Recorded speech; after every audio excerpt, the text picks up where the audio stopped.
Hi guys, it's time for an update about the war in Ukraine as of May 17th. As I've predicted, the Russians could not take much of the land in the second part of the invasion and lost enormous number of their troops. Since April 20, which is almost a month, Russia managed to capture several villages in Donbas and two cities, Popasna, 20,000 of people, and Rubizhne, 57,000 of people, which is a total joke for the so-called second army in the world. However, two larger cities of Severodonetsk and Lysychansk, 100,000 population each, are in danger of encirclement if the Russian army managed to break from the Popasna direction.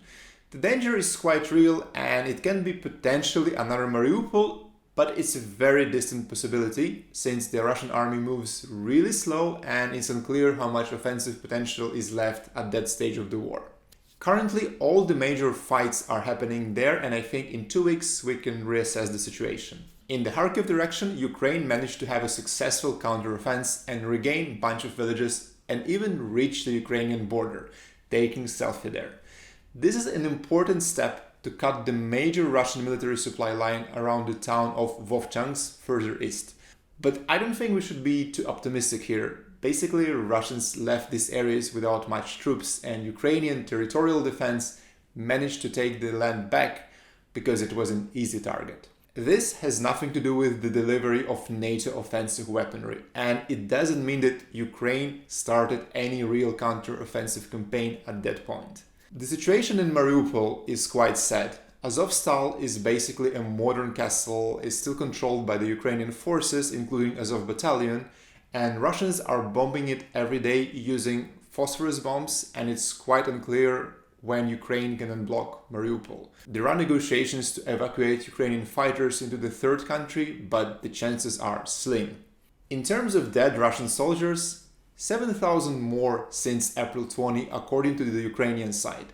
These numbers may be inflated, but the methodology is consistent, meaning that we can compare it with the first stage of war, where 20,000 were killed.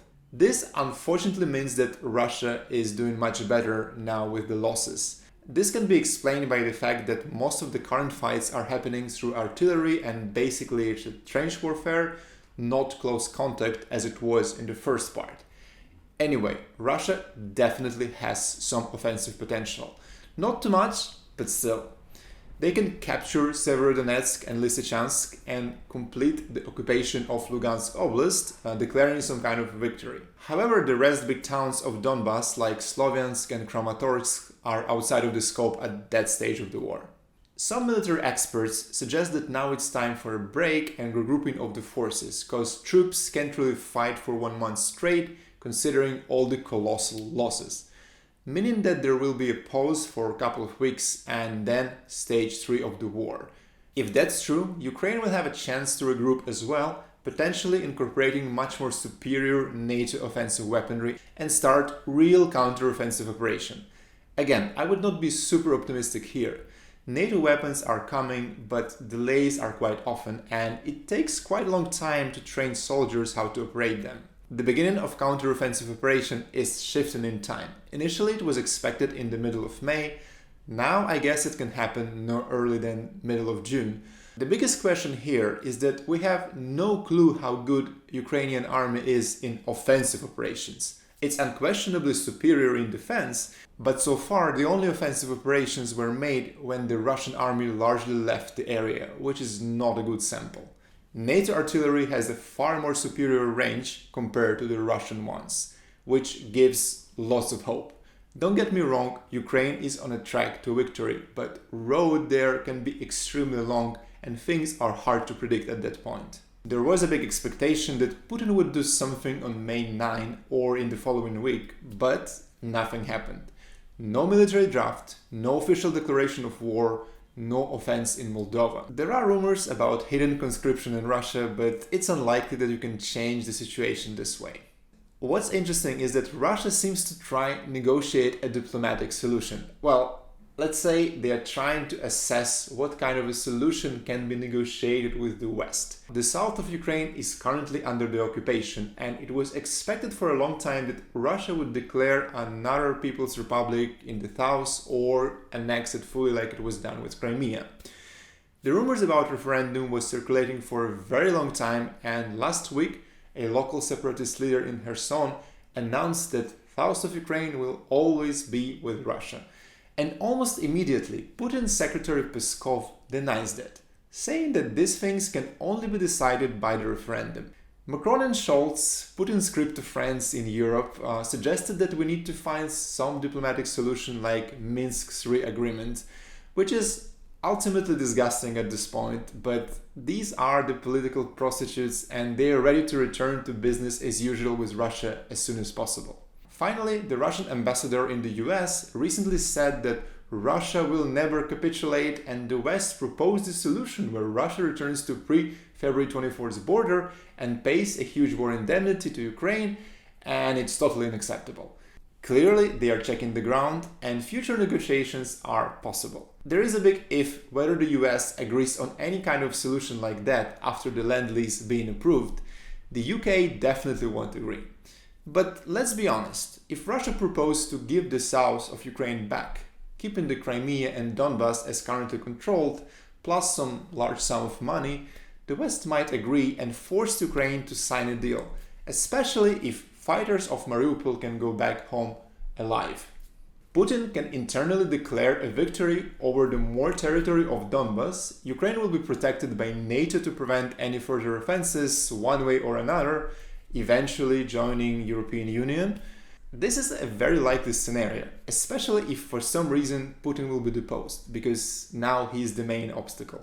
Another unexpected news, which is really hard to explain for me, is that there will be a referendum in South Ossetia to join Russia. South Ossetia is recognized by most of the countries as part of Georgia, but it's de facto a quasi-independent Russian puppet state since the 90s. And Russia officially recognized it as an independent country in 2008, after the war in Georgia. Since then, there were rumors of South Ossetia to join Russia, but nothing happened. There are absolutely zero benefits in doing this right now. Not that many Russians even know where South Ossetia is. The population there are not Russian, nor they even speak much of Russian. Basically, it's a small mountainous area with a population of 50,000 people and zero economical activities. The funny story is that 1 week ago there was a presidential election in South Ossetia, and the current president who proposed the upcoming referendum lost it. Now they have a new president.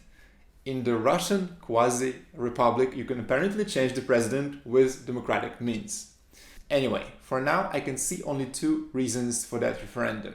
One, a miserable attempt to sell at least some kind of victory to Russian people.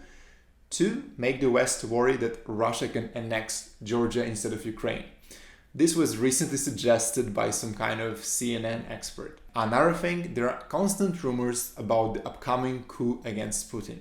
I think most likely it's a mass media fantasy. If it happens, it will be sudden and unannounced. What is more interesting is the report of Putin's blood cancer. There is an audio recording of an unknown Russian oligarch being secretly recorded and claiming that Putin is very ill and basically destroying Russian and Ukrainian economies for no reason.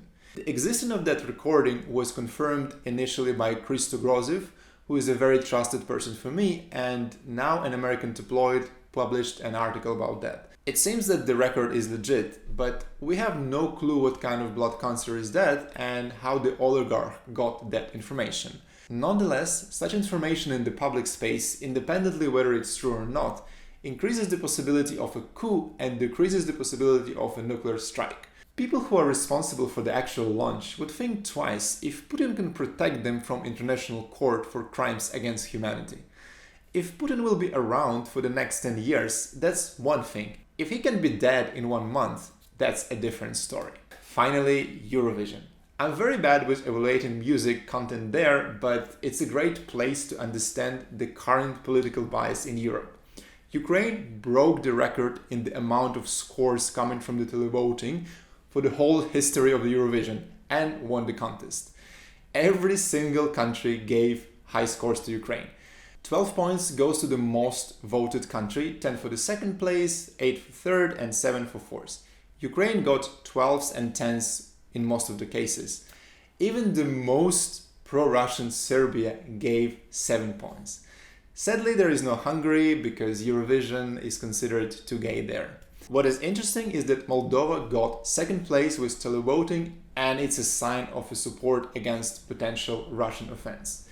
Basically, Europe is fully united against Russia and expect Ukrainians' full victory in the war. France and Germany scored extremely low, and I actually watched their performances. I'm not the best person to judge, but personally I like German entry more than the Ukrainian one. But Germany got 6 points and Ukraine 439. It's all about politics, and weak and ugly communist Scholz is out of this season. Thanks for watching, don't forget to like and subscribe, and see you next time. Bye.